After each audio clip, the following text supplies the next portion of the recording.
Hi, good morning and welcome to our meditation. Today is the 6th of March and I will continue meditating on Revelation chapter 7 verse 10. Tomorrow we are going to celebrate the day when Jesus Christ died on the cross. The gospel is that Jesus tells that Jesus died on the cross and he came back to life on the third day and he conquered hell, the devil, death. He conquered all our enemies. And then this gospel talks about redemption. Redemption is when someone pays the price to set someone else free. That's what Jesus has done. And as you read the book of Ephesians and Colossians, we will understand that this redemption is for the whole of the universe. And we are going to see that as well in Revelation chapter 14, verse 6. Then I saw another angel flying in midair, and he had the eternal gospel to proclaim to those who live on the earth, to every nation, to every tribe, to every language, and to every people. It is an eternal gospel. And it's not just a message for Christians, it's a message for everyone. And as you see, it's a message for the whole of the universe. So the problem is that some people lots of us, people in general, they will go back to the shadow when they have received reality. Colossians chapter 2, verse 17. These are a shadow of the things that were to come. The reality, however, is found in Christ. And the things that were to come, the things that they were going back to, it's described in Colossians chapter 2, verse 16. The verse before the one I have just read. Therefore, do not let anyone judge you by what you eat or drink, or with regard to a religious festival, a new moon, a celebration of a Sabbath day.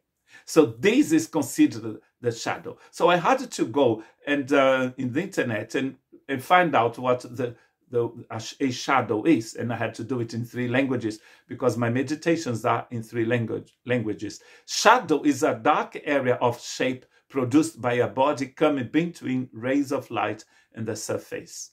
The light is behind an object, and then we'll see the shadow. So when Paul and Hebrews talking about the shadow, they are talking about the shadow of Christ, a shadow of the gospel. The shadow here is the law. The shadow are the festivals. So God used the festivals with a prophetic meaning to announce the reality. So once you have the reality, why would you go back to the shadows? It's not very intelligent, is it, to go back to the shadows? That's why Paul, when he writes to the Galatians, he says, "What have you got? Have you got a problem in your head that you're going back to what is not when you have what is?" Hebrews chapter 8, verse 5, they serve a sanctuary that is a copy and a shadow of what is in heaven. This is why Moses was warned when he was about to build the tabernacle. See to it that you make everything according to the pattern shown you on the mountain. So God had shown Moses the reality. And then there was the shadow.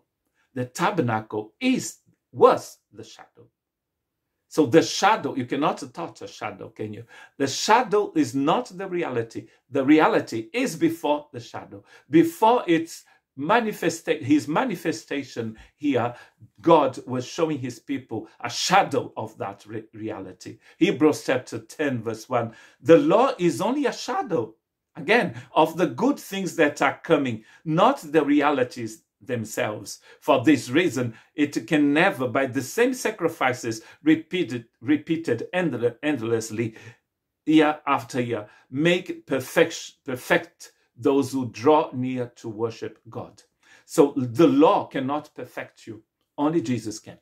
So the law, the tabernacle, the festivals, they were shadows. Don't go back to shadows. If you have got the reality, you don't need the shadows. Paul was a Jew himself, and when he met Jesus, he realized that everything that he believed before was just shadows.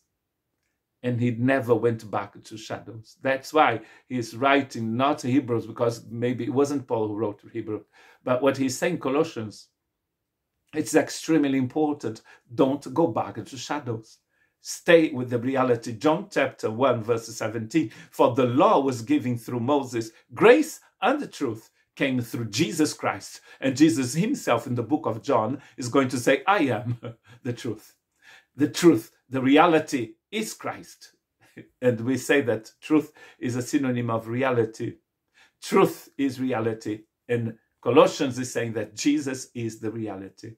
And then to finish, Hebrews chapter 13, verse 8, Jesus Christ is the same yesterday, today, and forever. If Jesus is the same forever, his message is an eternal gospel. God bless you.